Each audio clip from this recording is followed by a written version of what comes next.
जय गुरुदेव। हमें यह ज्ञात नहीं कि हमारी जो पूर्वज और उनकी जो आत्माएं हैं वो तृप्त हुई हैं या नहीं, वो शांत हुई हैं या नहीं, या उन्हें मुक्ति प्राप्त हुई है या नहीं।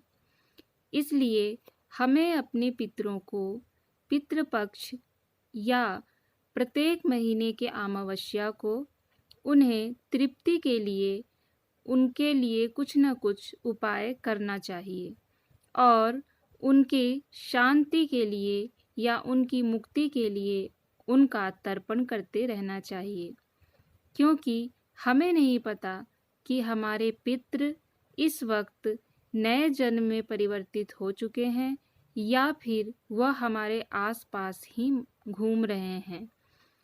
जब हम उनके लिए कुछ करते हैं तो वह हम पर प्रसन्न होते हैं और अपना आशीर्वाद हमें देते हैं। पितरों को श्रद्धा दें, वे शक्ति देंगे। मरने के बाद क्या होता है?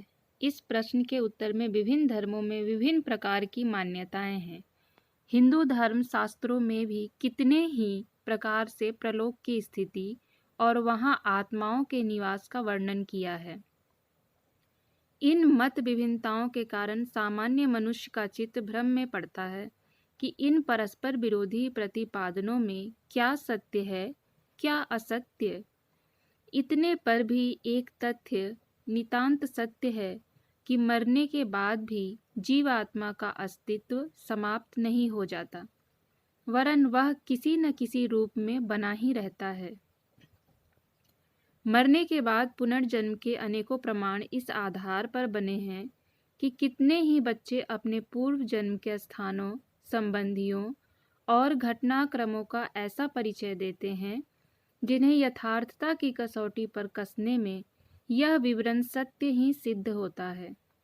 अपने पूर्व जन्म से बहुत दूर किसी स्थान पर जन्मे बच्चे का पूर्व जन्म के ऐसे विवरण बताने लगना जो परीक्षा करने पर सही निकले, इस बात का प्रमाण बताता है कि मरने के बाद पुनः जन्म भी होता है। मरण और पुनर्जन्म के बीच के समय में जो समय रहता है उसमें जीव आत्मा क्या करता है, कहाँ रहता है आदि प्रश्नों के संबंध में भी विभिन्न प्रकार के उत्तर हैं, पर उनमें भी एक बात सही प्रतीत होती है कि उस अवधि में उसे अशरीरी किंतु अपना मानवीय अस्तित्व बनाए हुए रहना पड़ता है। जीवन मुक्त आत्माओं की बात दूसरी है।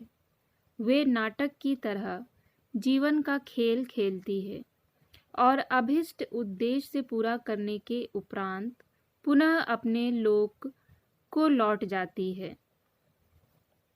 इन्हें वस्तुओं, स्मृतियों, घटनाओं एवं व्यक्तियों का ना तो मोह होता है और ना उनकी कोई छाप इन पर रहती है, किंतु सामान्य आत्माओं के बारे में यह बात नहीं है।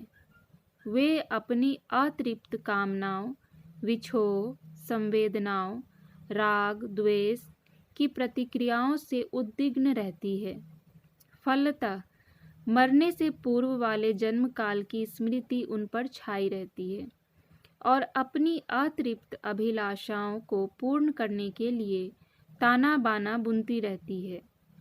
पूर्ण शरीर न होने से वे कुछ अधिक तो नहीं कर सकती, पर सूक्ष्म शरीर से भी वे जिस तिस को अपना परिचय देती है। इस स्तर की आत्माएं भूत कहलाती हैं। वे दूसरों को डराती या दबाव देकर अपनी अतृप्त अभिलाषाएं पूरी करने को सहायता करने के लिए बाधित करती है। भूतों के अनुभव प्रायः डरावने और हानिकारक ही होते हैं, पर जो आत्माएं भिन्न प्रकृति की होती हैं वे डराने, उपद्रव करने से विरत ही रहती है। अमेरिका के राष्ट्रपति भवन में समय समय पर जिन पितरों के अस्तित्व अनुभव में आते रहते हैं, उनके आधार पर यह मान्यता बन गई है कि वहाँ पिछले कई राष्ट्रपतियों की प्रेतात्माएं डेरा डाले पड़ी हैं। इसमें अधिक बार अपने अस्तित्व का परिचय देने वाली आत्मा अब्राहम लिंकन की है। पंडित श्री राम शर्मा आचार्य।